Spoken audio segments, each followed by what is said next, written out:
बहुत पुरानी बात है। मोदीपुर नामक गांव में एक औरत ने गोरे होने की क्रीम की नई नई दुकान खोली थी। वो औरत देखने में बहुत ही सुंदर थी। उसका नाम रेशमा था। जो कोई भी उस औरत को देखता तो वो उसे देखता ही रह जाता। उसके गोरे होने की क्रीम की चर्चा गांव में दूर दूर तक फैली हुई थी। वो एक ऐसी क्रीम बेचती थी कि जो कोई भी उसकी क्रीम का इस्तेमाल करता तो वो बार बार रेशमा से क्रीम खरीदने आता। पता नहीं उसकी क्रीम में ऐसा कौन सा जादू था कि गांव की सभी औरतें रेशमा से क्रीम खरीदने के लिए पागल रहती थीं। उसी गांव में एक बिमला और उसका पति राजा रहता था। एक दिन की बात है। अरे सुनते हो जी? हाँ बोलो, क्या बात है? गांव में एक औरत गोरे होने की क्रीम बेच रही है। जो कोई भी उसकी क्रीम लगाता है तो वो गोरा और सुंदर हो जाता है। देखो ना, मेरा रंग भी कितना काला हो गया है और मेरा मुंह भी खराब हो गया है। मुझे भी वो क्रीम लेनी है। अरे क्या करोगी क्रीम लेकर? तुम तो पहले से ही सुंदर हो। ज्यादा फालतू की चीजें लगाओगी तो तुम्हारा चेहरा और भी खराब हो जाएगा।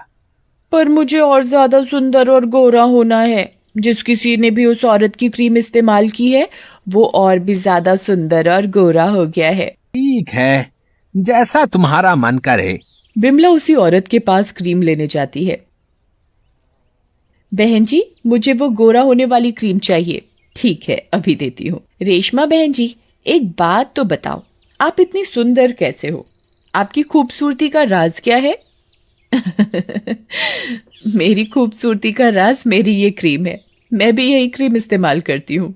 तुम भी ये क्रीम इस्तेमाल करोगी तो तुम भी बहुत खूबसूरत हो जाओगी। ठीक है ठीक है, मुझे भी जल्दी से एक क्रीम दे दो।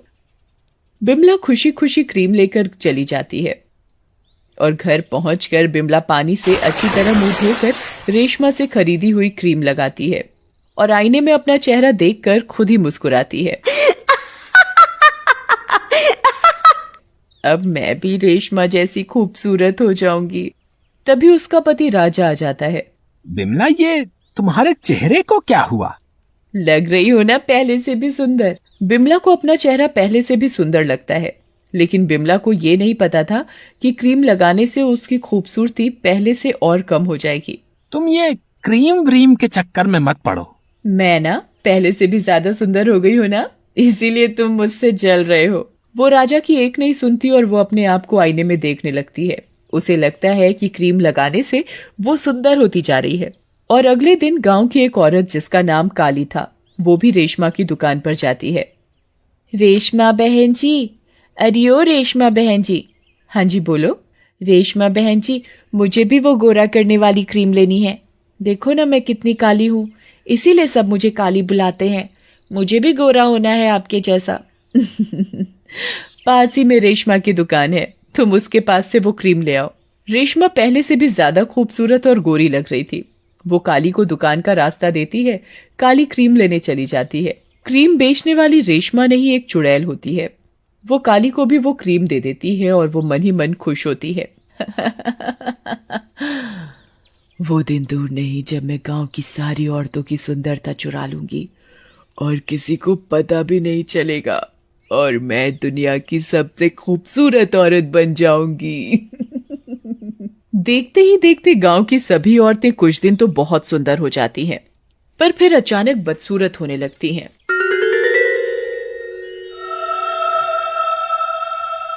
काली अपना मुंह धोकर क्रीम लगाती है।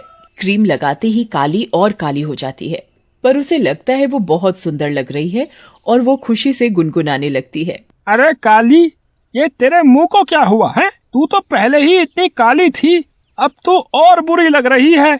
और वो काली का चेहरा देखकर हंसने लगता है। मैं गोरी हो गई हूँ ना, इसीलिए तुम मुझसे चिढ़ रहे हो। काली का चेहरा सही में पहले से भी ज्यादा काला हो जाता है। इस क्रीम के चक्कर में तू पागल हो गई है काली। मेरी बात मान और इसे लगाना छोड़ दे। जमलू घर के किसी काम के लिए बाहर चला जाता है। दूसरी ओर पंडिताइन भी पंडित जी से क्रीम के बारे में बात कर रही होती हैं। पंडित जी, मुझे आपसे एक बात कहनी है। गांव की औरतें क्रीम लगाकर कितनी गोरी और सुंदर होती जा रही हैं। मुझे भी गोरा और सुंदर होना है।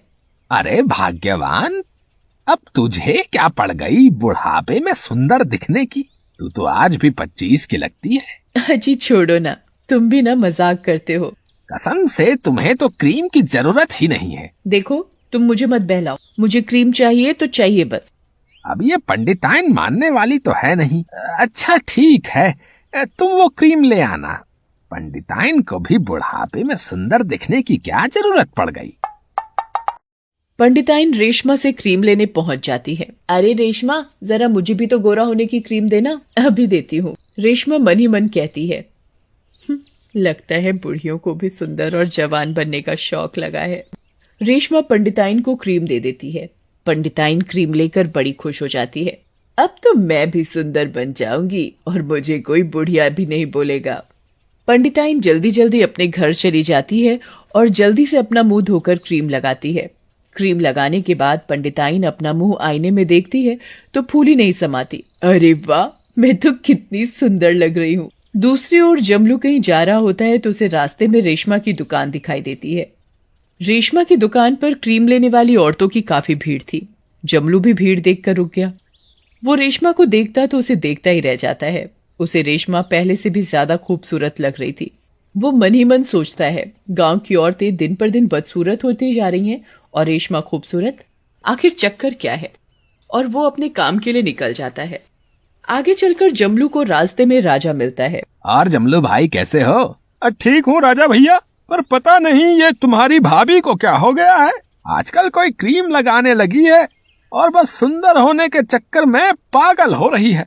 हाँ जमलू भाई, तुम ठीक कह रहे हो। तुम्हारी भाभी का भी यही हाल है। मैं अभी रेशमा की दुकान के सामने से आ रहा हूँ। वैसे रेशमा है बहुत सुंदर, कोई भी देखे तो देखता ही रह जाए। अच्छा, मैं उसी तरफ जा रहा हूँ। मैं भी देखूं कौन है ये रेशमा। हाँ जरूर देखना। चलो अब मैं घर चलता हूँ, रात हो गई है। तुम्हारी भाभी मेरा इंतजार कर रही होगी। जमलू अपने घर की ओर चल देता है और राजा दूसरी ओर। कुछ ही दूर चलने के बाद राजा को रेशमा की दुकान दिखती है। रेशमा के घर की खिड़की में बहुत रोशनी आ रही होती है। अरे इतनी रात में ये रेशमा अपने घर में क्या कर रही है?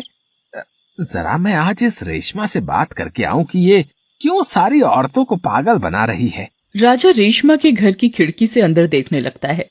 अंदर का नजारा देखकर राजा बहुत बुरी तरह डर जाता है। वो देखता है कि रेशमा अपने रूप से चुड़ैल के रूप में बदल जाती है और एक बड़े से बर्तन में खून और मांस डालकर उसे चला रही होती है और जादू से उसकी क्रीम बना रही होती है। अब गांव की औरतों की सारी सुंदरता खत्म हो जाएगी और मैं दिन पर दिन सुंदर और जवान हो जाऊंगी। हे भगवान, ये तो चुड़ैल है। ये चुड़ैल गांव की सभी औरतों की सुंदरता चुरा रही है और खुद दिन पे दिन सुंदर होती जा रही है। राजा चुपचाप वहां से निकलकर अपने घर चला जाता है और घर पहुंचकर अपनी बीवी को जोर जोर से आवाज देता है। जैसे ही जमलू की पत्नी बिमला सामने आती है, राजू उसे देखकर बहुत डर जाता है और चिल्लाने लगता है। अजी पागल हो गए हो क्या? मैं क्या तुम्हें कोई चुड़ैल नजर आ रही हूँ?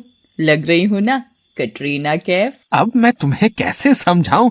तुम सुंदर नहीं और ज्यादा बदसूरत हो गई हो। ये सब उस चुड़ैल रेशमा का करा धरा है। राजा बिमला को सारी बात बताता है। दूसरी ओर जमलू की पत्नी का भी यही हाल होता है, पर जमलू की पत्नी काली तो पूरी चुड़ैल लगने लगी थी। गांव के सभी आदमी रेशमा की क्रीम से परेशान होकर आपस में बात करते हैं। अरे भाई, ये रेशमा कोई खूबसूरत औरत नहीं है, बल्कि एक चुड़ैल है। मैंने अपनी आंखों से उसे रात में तांत्रिक पूजा करते देखा है। हे भगवान, चलो हम सब पंडित जी के पास चलते हैं। उनके पास जरूर कोई न कोई उपाय होगा। क्या हुआ? अब तुम सब मेरे घर कैसे? और पंडिताइन, तुमने अपनी ये क्या हालत बना रखी है? राजा पंडित जी को रेशमा के बारे में सब बताता है। मुझे तुम उस चुड़ैल के पास ले चलो। जमलू, राजा और गांव के सभी आदमी पंडित जी को उस चुड़ैल के पास लेकर जाते हैं।